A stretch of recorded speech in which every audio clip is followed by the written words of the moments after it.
Hey, I'm Zax, and here's a quick guide to Throne of the Tides. The first boss is Lady Naz'jar. When you're fighting her, stay a little spread out and move out of the blue puddles on the ground before they explode, dispel the disease that goes on a random player if you can, and interrupt the boss's shock blast cast as much as possible. At 60% and 30% health, she goes immune and spawns a few adds you have to kill to get her to come back. Tank the melee ad facing away from the group and focus down the caster ads while interrupting their chain lightning cast. You can even CC one of the casters and kill them one at a time to make it real easy. And on heroic, you also have to dodge these moving tornadoes that come from the boss while all this is going on. Then we have the second boss, Commander Ulthok. The tank should keep the boss toward the outside of the room, and every time the boss starts casting Dark Fissure, the tank should quickly sidestep away from where they were standing to avoid a lot of damage. This cast also leaves a pool on the ground, so you want to keep rotating around the room after every cast. This is even more important on heroic because the pools grow over time and can fill the entire room too fast if not placed well. Focus heals on the random player that gets channeled on with Squeeze. Focus heals on the tank when the boss enrages every once in a while, or de-enrage it if you can.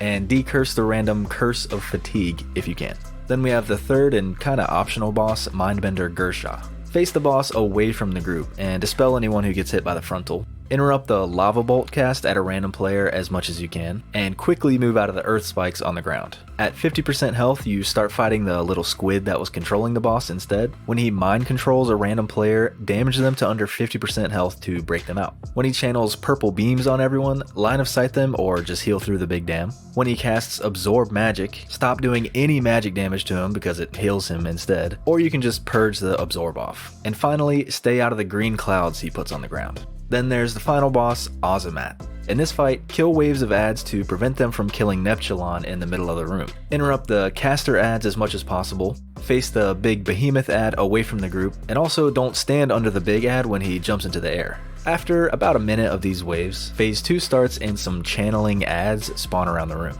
Focus these ads down while the tank gets aggro on some other ads and kites them around the room. They move real slow and apply a nasty AoE dot on heroic, so stay away. Also, don't stand in the random pools on the ground. Once the channeling ads are all dead, you can finally start killing Ozumat with a massive buff you get. So finish off those ads the tank was kiting, and then you just have to kill the boss before his ramping AoE damage gets too crazy. And that's pretty much it. If you have any questions or other useful info, join our Discord or leave a comment to let us know. See you next time.